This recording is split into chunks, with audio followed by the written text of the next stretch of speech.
وہ خاموشی سے گاڑی روڈ پر ڈال چکا تھا۔ تقریباً آدھا گھنٹہ سفر طے کرنے کے بعد وہ بری طرح اکتا گئی۔ مسٹر ڈرائیور، مجھے بھوک لگ رہی ہے، برائے مہربانی کچھ کھلا دیجیے۔ اس کے انداز میں طنز تھا۔ اب اسلام آباد پہنچ کر ہی کچھ کھانے کو ملے گا، یہاں قریب کوئی بھی اچھا ریسٹورینٹ نہیں ہے۔ وہ گاڑی کی سپیڈ بڑھاتے ہوئے بولا اور ساتھ ہی اس کا دھیان کھانے کی طرف سے ہٹانے کے لیے سی ڈی پلیئر آن کر دیا۔ کبھی کبھی میرے دل میں خیال آتا ہے کہ جیسے تجھ کو بنایا گیا ہے میرے لیے، تو اب سے پہلے ستاروں میں بس رہی تھی کہیں، تجھے زمین پہ بلایا گیا ہے میرے لیے۔ مکتوم شاہ کا بے حد پسندیدہ گانا گونجنے لگا تھا اور شہرزاد کے چہرے کے تیور بگڑ گئے تھے۔ میں تم سے پہلے بھی کہہ چکی ہوں کہ میری موجودگی میں ایک گھسا پیٹا اور خوش فہم سا گانا مت لگایا کرو، کسی روز سارا ساؤنڈ سسٹم توڑ کے رکھ دوں گی۔ اس سے تو بہتر ہے ایف ایم لگا دو۔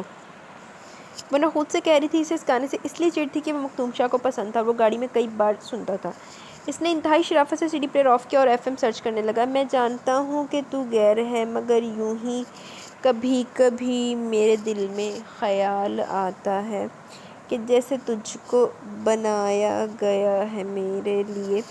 پبلک ڈیمانڈ شو آن ایئر تھا اور وہاں بھی کسی کی فرمائش پر وہی گانا شہرزاد کا پارا ہائی کر رہا تھا۔ وہ لب بھینچ کر باہر دیکھنے لگی۔ مکتوم نے ایف ایم کو بھی خیر بات کہا اور گاڑی ایک ریسٹورینٹ میں پارک کی۔ میں اندر نہیں آؤں گی، اس نے فوراً اطلاع دی۔ مجبوراً تھوڑی دیر بعد وہ کھانے سے بڑی ٹرے اٹھائے آ گیا اور پھر جتنی دیر وہ گاڑی میں بیٹھی کھانے میں مصروف رہی، وہ باہر گاڑی سے ٹیک لگائے سگریٹ سے دل جلاتا رہا۔ پھر برتن واپس کر کے آیا تو اس کے ہاتھ میں مختلف کولڈ ڈرنکس کے ٹن پیکس، چاکلیٹس اور بسکٹ کے پیک تھے، جو آ کر اس نے اسے تھما دیے، گویا وہ اگلے سفر میں لگنے والی بھوک کا انتظام کر کے آیا تھا۔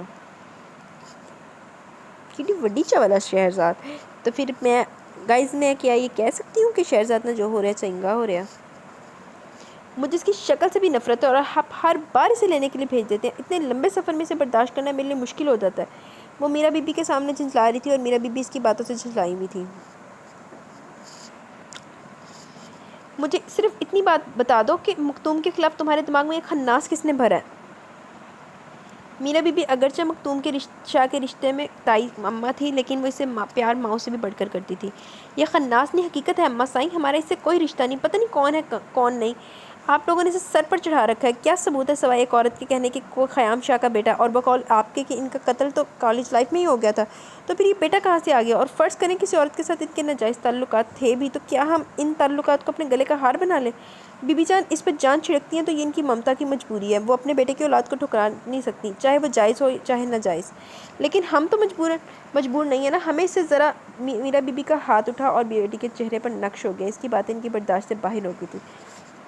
میرا بی بی نے چاہیے سے ایک ادھی جتی بھی مار دین دی ارے کمینی۔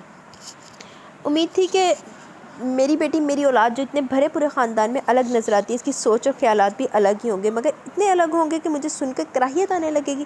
میں سوچ بھی نہیں سکتی تھی، تف ہے میری تربیت پر کہ آج تمہاری باتوں سے اندازہ ہو رہا ہے انتہائی گھٹیا اور غلیظ سوچ ہے تمہاری۔ لیکن ایک بات یاد رکھو، جس طرح تم ایک سید زادی ہو، اسی طرح وہ بھی ایک سید زادہ ہے۔ اگر اس کے سید زادہ ہونے پر تمہیں شک ہو سکتا ہے تو یہ شک وہ بھی تم پر کر سکتا ہے۔ تمہارے پاس کیا ثبوت ہے کہ تم سید زادی ہو؟ تمہارا باپ کون ہے؟ تمہارا حسب نسب کیا ہے؟ تمہیں بھی تو ایک عورت نے جنم دیا اور یہ بتایا کہ کلام شاہ تمہارے باپ ہیں، اس کے علاوہ کیا ثبوت ہے؟ پھر بھی تم سید زادی کہلاتی ہو۔ شاید اس لیے کہ یہ بھی قدرت کا نظام ہے، ہر انسان کو اس کی ماں سے ہی پتہ چلتا ہے کہ وہ کس کی اولاد کس کا خون ہے، ورنہ سگا باپ بھی یقین سے یہ نہیں کہہ سکتا کہ یہ میری اولاد ہے۔ اللہ نے اس بھید پہ پردہ اپنے اور اس ایک ماں کے بیچ رکھا ہے جسے کبھی کوئی بھی نہیں جان سکتا۔ اس لیے آئندہ اس بارے میں بولنے سے پہلے زبان سنبھال کے بات کرنا، کیونکہ مکتوم شاہ کے ماں باپ مر چکے ہیں اور مرے ہوئے لوگوں پر تہمت لگانے کی اجازت میں تمہیں کبھی نہیں دے سکتی، اور نہ ہی یہ حرکت اللہ تعالیٰ کو پسند ہے۔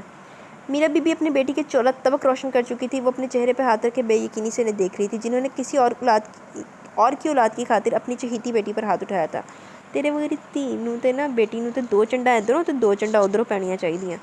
اور میرا بی بی کی منگوائی ہوئی کچھ چیزیں دینے کے لیے آتے مکتوم شاہ کے قدم کمرے میں باہر ہی تھمے رہ گئے۔ وہ ماں بیٹی کی گفتگو سن کر واپس پلٹ آیا۔ دل کا ایک کونا میرا بی بی کی اتنی محبت اور مشکور ہو رہا تھا، اور دوسرا کونا شہرزاد کی باتوں سے ناسور بن گیا تھا، اور سب کچھ تو تب سے ہو رہا تھا جب سے اس نے ہوش سنبھالا تھا۔ حویلی میں کچھ اور بھی ایسے مہربان تھے جن کو مکتوم شاہ پر اعتراض ہوتا تھا، لیکن شہرزاد جیسا اعتراض تو کبھی کسی کو بھی نہیں ہوا تھا۔ پھر شہرزاد صحیح ہے، رحم و کرم تے آئی ہے، پھر بھی عورت ظرف جن نے زندگی برباد ہونے تو بچا لی۔ سردار صابر شاہ اپنے علاقے اور اپنے قبیلے کا کرتا دھرتا مانے جاتے تھے۔ ان کے حکم سے سرتابی آج تک نہ ان کی اولاد کر سکی اور نہ ہی ان کے علاقے کا کوئی فرد کر سکا۔ ان کے 4 بیٹے کلام شاہ، خیام شاہ، بہروز شاہ اور فیروز شاہ تھے، اور صرف ایک بیٹی مومنہ شاہ۔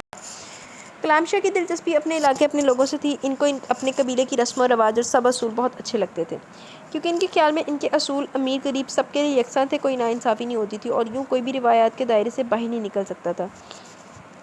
سب ایک زنجیر میں بندھے ہوئے تھے، کوئی کسی کے ساتھ زیادتی نہیں کر سکتا تھا، لیکن اس کے برعکس خیام شاہ کو ان کاموں سے بالکل بھی دلچسپی نہیں تھی۔ ان کا رجحان اپنی تعلیم کی طرف تھا۔ باپ سے ضد کر کے کالج میں ایڈمیشن لیا اور رہنے کے لیے شہر والے بنگلے میں آ گئے۔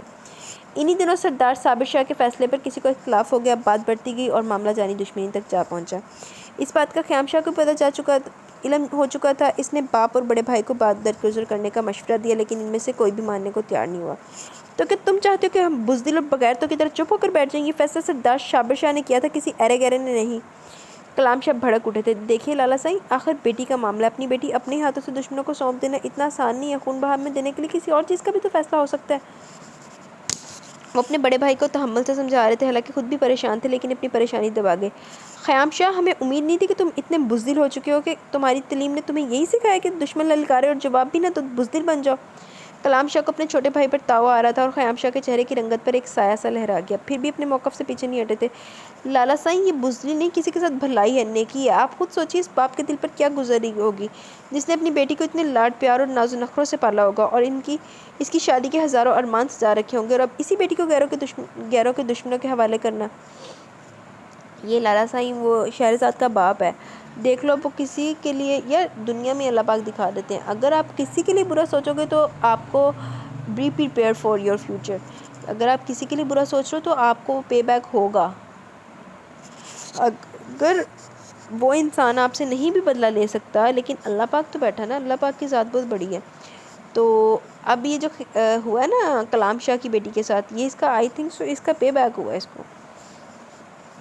بس خیام شاہ، اپنی کتابی باتیں اپنے تک ہی رکھو، ہمیں درس مت دو۔ شمشاد خان کو سزا بھگتنی ہوگی، تمہیں ہمارا ساتھ دینا تو گھر پر ہو، اگر ہماری پشت خالی کرنی ہے تو شہر چلے جاؤ، ہم مر جائیں تو جنازے میں آ جانا، ہماری تم پر کوئی زور زبردستی نہیں ہے۔ وہ کہہ کر چلے گئے اور خیام شاہ معاف ہوتے دماغ کے ساتھ خالی نظروں سے دیکھتے رہ گئے۔ شاہ پتر کیا ہوا، پریشان کیوں ہے؟ بی بی جان کلام شاہ کو پیر شاہ اور خیام شاہ کو شاہ پتر کہتی تھی۔ بہروز اور فیروز شاہ کے لیے صرف پتر کا لفظ استعمال ہوتا تھا۔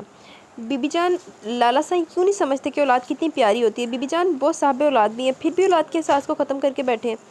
ارے نہیں میرے شاہ پتر، بس اس مسئلے کو انا کا مسئلہ بنا بیٹھے ہیں دونوں باپ بیٹا۔ خیر دعا کرو اللہ بہتر حل نکالے۔ بی بی جان کے نرم ہاتھوں کا لمس ان کے بالوں میں گردش کر رہا تھا، وہ ان کے زانوں پر سر رکھے ہوئے تھے۔ بی بی جان کو خیام شاہ سے بہت پیار تھا، ان کا کہنا تھا کہ ان کے 5 بچوں میں سے سب سے زیادہ صابر بچہ خیام شاہ کے سوا کوئی نہیں تھا۔ انہوں نے کبھی عام بچوں کی طرح بات بات پر ماں کو تنگ نہیں کیا تھا، اور نہ ہی کبھی بیجا ضدیں منوائی تھی، صرف تعلیم کے معاملے میں ضد کی تھی، جو ایک مثبت نتائج رکھنے والی ضد تھی، جس پر کسی کو کوئی پریشانی نہیں ہوئی تھی۔ آپ دعا کریں کہ میرا مسئلہ بھی حل ہو جائے۔ پتہ نہیں کیوں آج میرا دل بہت پریشان ہے۔ خیام شاہ کا دل نہ جانے کیوں اندر ہی اندر ڈوبا جا رہا تھا، انہیں اپنی یہ شکستہ سی کیفیت سمجھ نہیں آ رہی تھی۔ لالا جی آپ کب آئے؟ مومنہ شاہ اندر داخل ہوئی تو خیام شاہ کو دیکھ کر خوشگوار حیرت سے بولی، تمہارے آنے سے چند سال پہلے۔ مومنہ کے ماتھے پر پیار کرنے کے بعد ہاتھ پکڑ کر اسے بھی قریبی بٹھا لیا۔ بی بی جان اور مومنہ ہنس پڑی تھی۔ پڑھائی کیسی جا رہی ہے، کوئی پرابلم تو نہیں؟ خیام شاہ کو شروع سے ہی معلوم تھا کہ مومنہ کو بہت زیادہ پڑھنے کا شوق ہے، اس لیے جب اس کا کالج پیریڈ ختم ہوا تو اس کی وکالت کر کے اس کے یونیورسٹی جانے کا کیس جیت لیا تھا۔ کلام شاہ کو اس پر بھی اعتراض ہوا تھا، لیکن خیام شاہ نے اس شرط پر اجازت دلوا دی کہ مومنہ روزانہ گھر سے یونیورسٹی جایا کرے گی اور باقاعدہ پردہ بھی کرے گی، اور مومنہ کے لیے تو یہ بھی بہت تھا، پہلی بار کوئی سید زادی یونیورسٹی پڑھنے کے لیے جا رہی تھی۔ اگر کوئی اونچ نیچ ہوئی تو ذمہ دار تم ہوگے۔ اس وقت بھی کلام شاہ نے مومنہ کی ذمہ داری خیام شاہ کے کندھوں پر ڈال دی تھی۔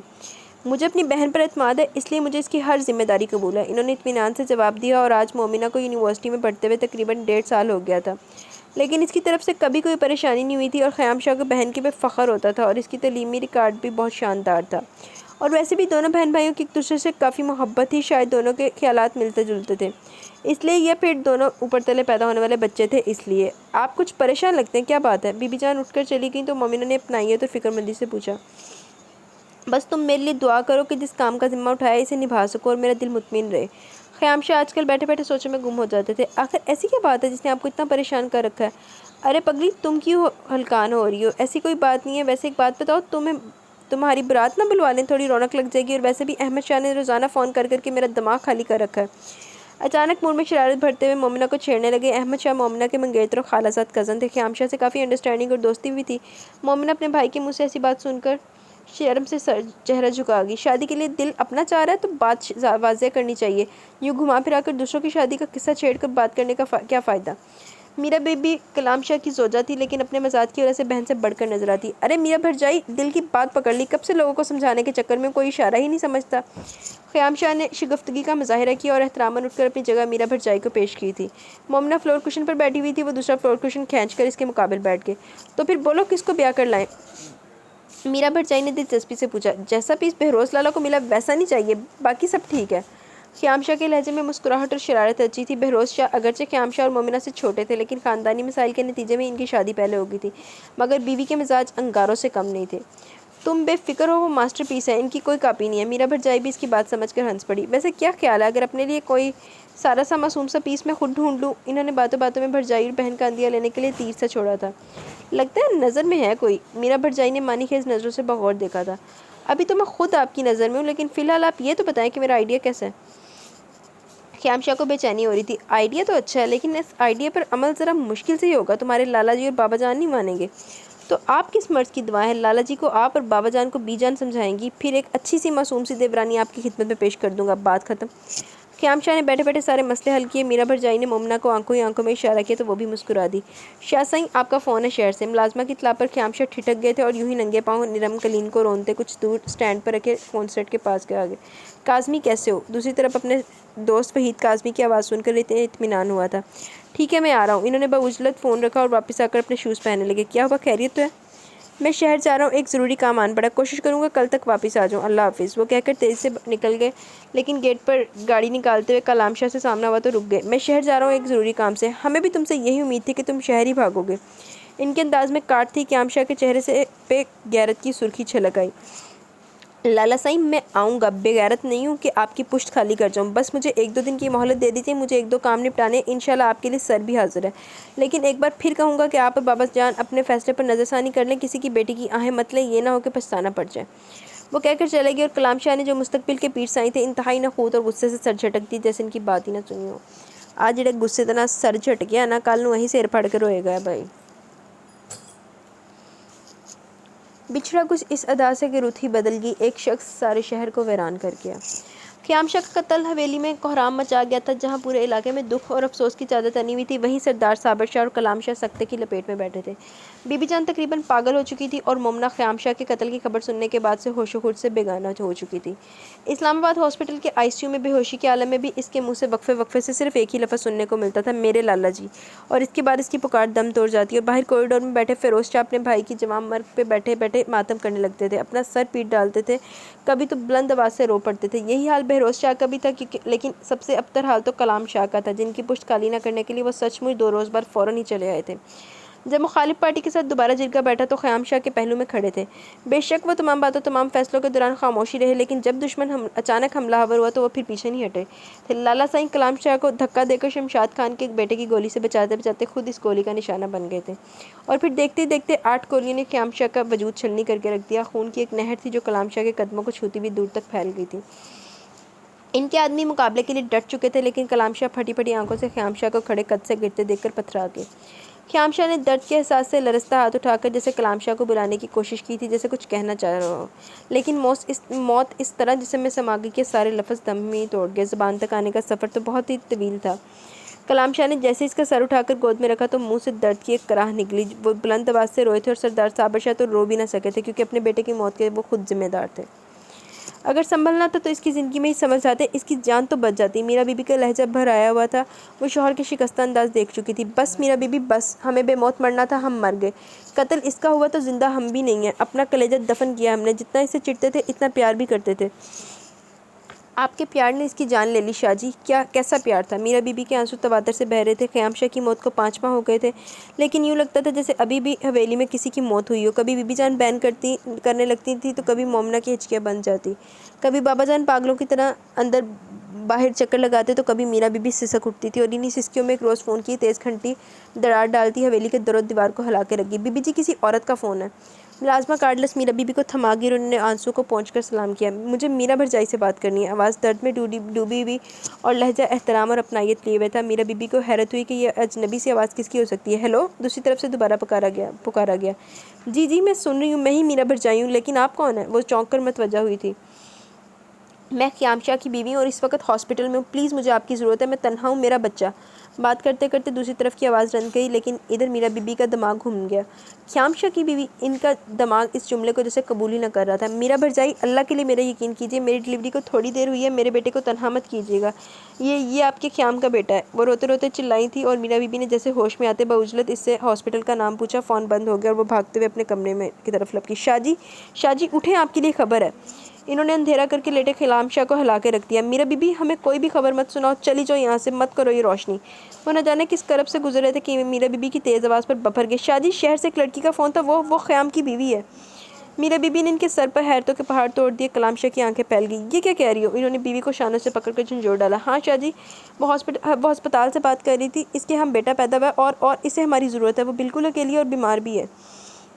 میرا بی بی اس اندیکھی لڑکی کے لیے بے قرار ہوئی بیٹھی پھر رہی تھی۔ یہ کیسے ہو سکتا ہے؟ کلام شاہ نے اپنے دماغ سے کام لیتے ہوئے بآواز بلند خود کلامی سی کی تھی۔ یہ ہو سکتا ہے شاہ جی، اس نے یقیناً ہمیں بتائے بغیر شادی کی ہوگی اور ہم سب سے ڈرتے ہوئے بتایا نہیں ہوگا۔ میرا بی بی نے جیسے آج بھی خیام شاہ کے دل کی بات پکڑ لی تھی۔ یہ بات کلام شاہ کے بھی دل کو لگی اور تیزی سے جوتے پہنتے باہر نکل گئے۔ بابا جان اور بی بی جان کو آگاہ کیا تو وہ بھی بے قرار ہو گئے۔ بقول میرا بی بی کہ وہ لڑکی ہاسپٹل میں تھی اور ڈلیوری سے فارغ ہوئی تھی، اس لیے اس کو کسی عورت کی زیادہ ضرورت تھی، جس کے پیش نظر انہوں نے میرا بی بی کو ہی ساتھ چلنے کا کہا اور بی بی جان خود تیار ہو گئی تھی۔ یوں تھوڑی دیر بعد 3 گاڑیوں پہ مشتمل یہ قافلہ شہر کے لیے روانہ ہو گیا۔ آج خیام شاہ کی موت کو 5 ماہ بعد ان کے جسموں میں زندگی دیکھنے کو ملی تھی۔ ہر کوئی اپنی جگہ پہ متجسس اور بے تاب سا تھا اور مومنہ حویلی میں اکیلی چکراتی پھر رہی تھی۔ اس نے بھی ساتھ جانا چاہا مگر بہروز شاہ منع کر گئے تھے۔ وہ خود کافی کمزور تھی، 3-4 ماہ بستر میں گزارے تھے اور آج زندگی کا محور میرا بی بی کی دی بھی یہ خبر بن گئی۔ البتہ چھوٹی بھرجائی ندرت کا کوئی جوش و خروش دیکھنے میں نہیں آیا، الٹا وہ طنزیہ نظر سب پر ڈال کے اپنے کمرے میں چلی گئی۔ اب پتہ نہیں اپنے پچھتاوے مٹانے کے لیے کس پر فدا ہوں گے بیچارے۔ ان کی بڑبڑاہٹ کوئی سن لیتا تو یقیناً فساد پھیل جاتا، لیکن اس وقت فائدہ یہ تھا کہ آس پاس کوئی بھی نہیں تھا۔ انہوں نے بیڈ پر سوئے ارمغان کو اٹھا کر کاٹ میں لٹا دیا اور خود سکون سے آرام کی غرض سے لیٹ گئی۔ حویلی میں مکمل سناٹا۔ واپسی پہ سب کے قدم تھکے تھکے سے تھے، لیکن یہ تھکن اتنی بوجھل کرنے والی بھی نہیں تھی کہ وہ بالکل ہی تھک ہار کے بیٹھ جاتے۔ وہ آج 5ویں دن واپس آئے تھے۔ خیام شاہ کی بیوی کی آخری رسومات ادا کرنے میں انہیں کچھ وقت تو لگنا ہی تھا، لیکن اس کے بعد ان کی توجہ کا مرکز خیام شاہ کا بیٹا تھا، مکتوم شاہ۔ بقول اس کی ماں کا یہ نام خیام نے ہی سوچ رکھا تھا اور مکتوم شاہ کو اپنی آغوش میں سمیٹے جب کلام شاہ حویلی میں داخل ہوئے تو کلیجہ جیسے کٹ گیا۔ وہ بری طرح رو پڑے تھے۔ اس بیٹے کے لیے اس نے پتہ نہیں کیا کیا سوچ رکھا ہوگا، پتہ نہیں اس کے استقبال کے لیے کیا کیا جشن منانے کے ارادے ہوں گے۔ خیام شاہ، مجھے بتاؤ تمہارے دل میں کیا تھا؟ خیام شاہ، تم اپنے بیٹے کا کس طرح استقبال کرنا چاہتے تھے؟ آج بتاؤ خیام شاہ، میں کون سا جشن مناؤں؟ وہ نرم کمبل میں لپٹے بچے کو باہوں میں اٹھا کر روتے روتے چیخ اٹھے تھے اور حویلی میں موجود تمام ملازمین جمع ہو گئے تھے اور وہ کبھی اس بچے کو والہانہ پیار کرنے لگتے تو کبھی تڑپ تڑپ کر رو دیتے تھے اور ان کی اس حالت پر ہر آنکھ اشکبار ہو جاتی تھی۔ اور پھر مکتوم شاہ کی پیدائش کے 7ویں دن حویلی میں ہی نہیں پورے خاندان اور قبیلے میں عقیقے کا شاندار جشن ہوا۔ انہوں نے کئی شہروں سے اپنے مہمان بلائے تھے اور سب کو بتایا کہ مکتوم شاہ خیام شاہ کا بیٹا ہے۔ اس نے شہر میں شادی کی ہوئی تھی جو حویلی والوں کو بھی بتا رکھا تھا، بس قبیلے کے رسم و رواج کی وجہ سے بتا نہیں پائے، لیکن اب یہ خبر اور حالات ایسے تھے کہ وہ چھپا نہیں سکتے تھے اور اب انہیں قبیلے کی رسم و رواج کی خاطر اپنے جگر گوشے کو نظر انداز تو نہیں کرنا تھا۔ پھر سب کے سامنے خیام شاہ کے سر کی دستار ان کے بیٹے کے سر پر سجا دی گئی تھی۔ کہتے ہیں کہ جب اپنا بہت عزیز بہت پیارا بچھڑ جائے تو انسان اپنے جینے کے جواز اپنے زندہ رہنے کے لیے بے معنی سے صحیح لیکن بہانے ڈھونڈنے لگتا ہے، تاکہ اگر کبھی وہ بچھڑنے والا ملے تو اسے جینے کا جواز ان کی زندگی کا استفسار نہ مانگے، اور مانگے تو وہ جھٹ سے بتائیں کہ تیری یادیں تھیں، کچھ نشانیاں تھیں، کچھ وعدے تھے، کچھ ذمہ داریاں تھیں جن کو نبھانے کے لیے جینا پڑا، مجبوری تھی، سمجھا کرو۔ جس طرح تمہیں بچھڑنے کی مجبوری تھی اسی طرح ہمیں زندہ رہنے کی مجبوری تھی۔ مربت بھی کوئی چیز ہوتی ہے اور مربت انسان ہمیشہ رشتوں سے نبھاتا، کوئی گہرے اور عزیز رشتوں سے، اور رشتے نبھانا آسان بھی نہیں ہوتا، نو ڈاؤٹ۔ پیر سائی نے بھی یہی کچھ کرنا سیکھ لیا تھا۔ مکتوم شاہ ان کی زندگی کا جواز بن گیا تھا، یادیں، نشانیاں، کچھ وعدے اور کچھ ذمہ داریاں۔ خیام شاہ چھوڑ گیا تھا، جس طرح وہ بچھڑنے پر مجبور ہوا تھا اسی طرح وہ زندہ رہنے پر مجبور ہو گئے تھے اور ابھی تک اس مجبوری میں پوشیدہ مربت بھی نبھا رہے تھے اپنے آس پاس بکھرے ڈھیروں رشتوں سے۔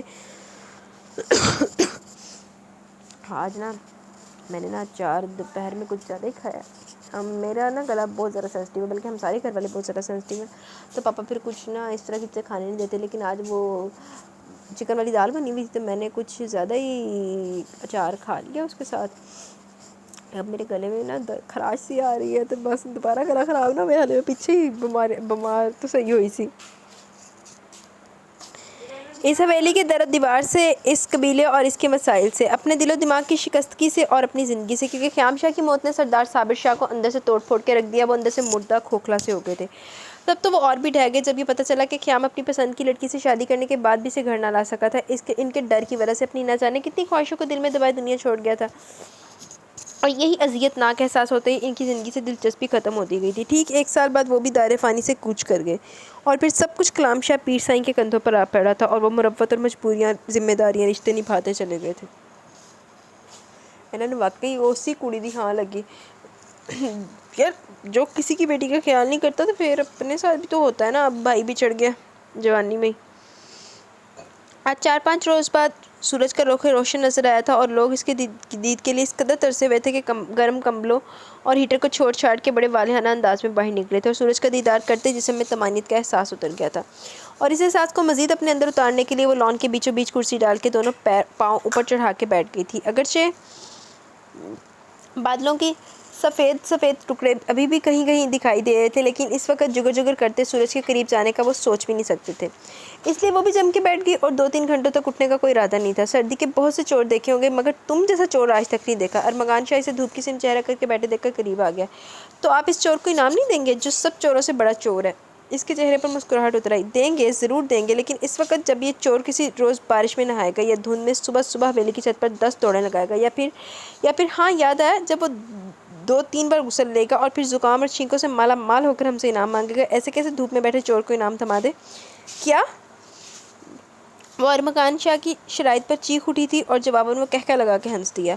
ظاہر ہے انعام پانے کے لیے لوگ ریس میں حصہ لیتے ہیں، تیراکی میں حصہ لیتے ہیں، تم بھی یہی سمجھ لینا کہ بس میں باز آئی آپ کے انعام سے، گویا انعام پانے کے لیے میں اپنے آپ کو مار ڈالوں۔ واہ کیا بات ہے، وہ شاہانہ سے انداز میں بولی، اور ارمغان شاہ ابھی بھی ہنس رہا تھا۔ ایسا کہ کہہ دیا شہرزاد نے کہ آپ کی ہنسی نہیں رک رہی؟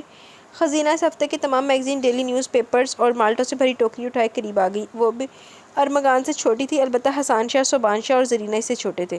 ہمیں بھی مالٹے کھانے، پھر مالٹے آ گئے ساڑھے مالٹے، ابھی تک مالٹوں کا سیزن نہیں آ رہا، لیکن ناولوں میں، دوسرے ناول میں مالٹے آ گئے ہیں۔ اچھا مجھ سے کچھ پوچھتی ہو؟ شہرزاد سے پوچھ لو، کہہ رہی ہے کہ اس دفعہ بارش میں یالہ باری بھی ہوگی، اس میں نہاؤں گی۔ ارمغان شاہ خزینہ سے میگزین لے کر اپنی مسکراہٹ چھپا رہا تھا۔ اور پھر جب مر جاؤں گی تو آپ لوگ نعرہ لگائیں گے شہرزاد زندہ باد۔ وہ جل کے بولی۔ اب کی بار خزینہ کھلکھلانے پر مجبور ہوگی۔ رفتہ رفتہ حویلی کے بہت سے افراد لان میں جلوہ گر ہونے لگے، اور اچھی خاصی رونق لگ گئی۔ ارمغان بیٹا، مختوم تمہارے ساتھ کیا تھا، کہاں ہے؟ میرا بی بی نے اندر سے آتے استفسار کیا تھا، اور اس استفسار میں تشویش بھی تھی۔ شہرزاد ان کی آمد اور پھر ان کی بات سن کر ایک دم سنجیدہ ہو گئی۔ 2-3 روز پہلے اسی مختوم شاہ کی وجہ سے دونوں ماں بیٹی میں بدمزگی ہو گئی تھی، اور اس کی ماں نے زندگی میں پہلی بار اس پہ ہاتھ اٹھایا تھا اور اسے لعنت ملامت بھی کی تھی، اور ابھی تک اسی بدمزگی کے بعد سے اس کے درمیان کوئی بات نہ ہوئی تھی۔ میرا بی بی نے اسے سلسلہ کلام ترک کیا ہوا تھا۔ چچا سائیں کے کسی کام سے اسلام آباد گیا، شام تک آ جائے گا، آپ آئیے نا، ہمارے ساتھ بیٹھیے۔ ارمغان اپنی کرسی سے کھڑا ہو گیا۔ نہیں بیٹھو تم لوگ، میں فارغ نہیں ہوں۔ وہ اس کا کندھا تھپک کر اندر کی طرف مڑ گئی۔ تائی میرا is very very nice woman. Armaghan نے دوبارہ کرسی پر بیٹھتے ہوئے رشک آمیز اور عقیدت بھرے لہجے میں کہا، اور کٹے ہوئے سنتروں پر چاٹ مسالہ ڈال کے کھانے میں مصروف زرینہ اور ندرت بیگم نے کوفت سے ارمغان کی بات سنی اور نخوت سے سر جھٹک دیا۔ میں نے لگتا ہے زرینہ تو ندرت بیگم ایک کوئی برادری، مطلب کہ ماں بیٹی ہیں یہ سڑیاں شکلیں، انہوں نے سڑ سڑ کے کالی ہوئی نا۔ تمہیں کیا ہوا، بیٹھے بیٹھے چپ ہو گئی ہو؟ ہمراہ نے شہرزاد کو ٹوکا دیا۔ کچھ نہیں، لگتا گرمی ہو گئی ہے۔ اس نے سر جھٹک کر ہاتھوں سے گلوز اتارے سب کے ساتھ شریک ہو گئی۔ شام نے اپنے چہرے پر سیاہ رات کا نقاب چڑھانا شروع کر دیا۔ سب لوگ اپنے اپنے گھروں کو لوٹ چکے تھے، ایک وہ تھا جو ابھی تک نہیں آیا تھا، اور میرا بی بی اندر ہی اندر تل ملا رہی تھی کہ چچا سائیں فیروز شاہ نے یہ جاننے کے باوجود کہ 2 روز سے وہ بخار میں مبتلا تھا، پھر بھی اسے کام سے بھیج دیا تھا، اور یہ کام کسی اور سے بھی کروا سکتے تھے۔ میرا بی بی کھانا لگ چکا، ٹھنڈا بھی ہو چکا ہے، میں آپ کی اس بڑھاپے میں بیٹھے بیٹھے کھو جانے کی عادت پر حیران ہوں، حالانکہ یہ کام جوانی میں اچھے لگتے ہیں۔ پیر سائی نے نرمی سے بیوی کو متوجہ کیا۔ وہ دسترخوان پر بیٹھی تھی، لیکن دھیان نہ جانے کہاں پہنچا ہوا تھا۔ میں مختوم کا انتظار کر رہی تھی، اس کی طبیعت بھی خراب تھی اور ابھی تک نہیں آیا، باہر بہت ٹھنڈ ہو رہی ہے، آپ فون کر کے اس کا پتہ کیجیے۔ تم نے پہلے کیوں نہیں بتایا؟ ہم تو سمجھ رہے تھے کہ اپنے کمرے میں ہے شاید۔ وہ بھی ہاتھ کھینچ چکے تھے اور ملازمہ کو فون لانے کا اشارہ کیا۔ السلام علیکم۔ اس نے ڈائننگ روم میں قدم رکھتے ہی سلام کیا، اور میرا بی بی تیز سے قریب آئی تھی۔ شہرزاد نے کوئی بھی محبت بھرا جذباتی نظارہ دیکھنے سے قبل چہرہ جھکا لیا۔ آؤ بیٹا آؤ، بیٹھو، کھانا کھاؤ، ہم تمہیں کال کرنے والے تھے۔ پیر سائی نے اپنے برابر والی کرسی کی سمت اشارہ کیا۔ وہ ہمیشہ اسے اپنے برابر میں بٹھاتے تھے، اور ایک مدت انہوں نے مختوم کو اپنے ہاتھوں سے کھانا کھلایا تھا۔ شاید اس لیے ان کے اپنے بچوں کو بھی یہ شوق کی آرزو ہو گئی کہ وہ انہیں بھی مختوم کی طرح اپنے ہاتھوں سے کھانا کھلائیں، مگر انہوں نے آج تک اپنے بچوں کا یہ شوق پورا نہیں کیا تھا۔ ابھی بھوک نہیں ہے, میں کچھ دیر آرام کرنا چاہتا ہوں, آپ لوگ کھانا کھائیں, سوری میری وجہ سے آپ ڈسٹرب ہوئے.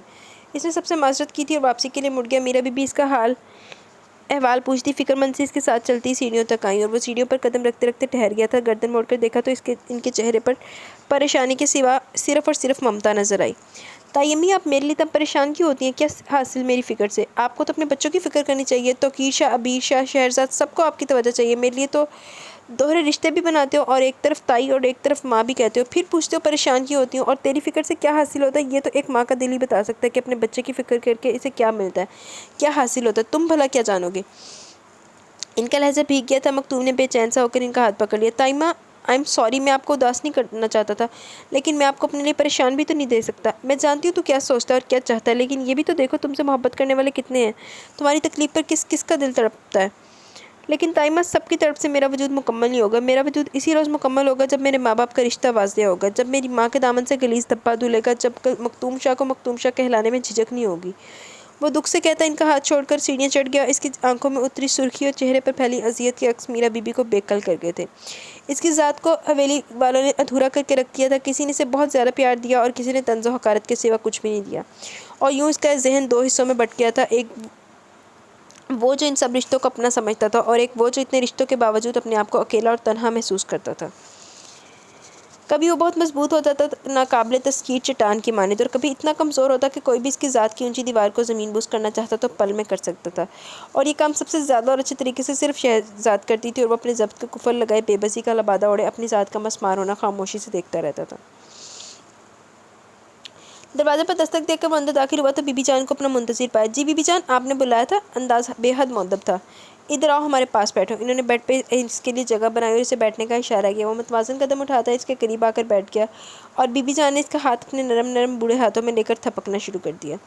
اب کیا کچھ پڑھنا باقی رہ گیا؟ کتنی ڈگریاں لے گا میرا شاہ پتر؟ وہ بچوں کی طرح پچکارتے ہوئے پوچھ رہی تھی.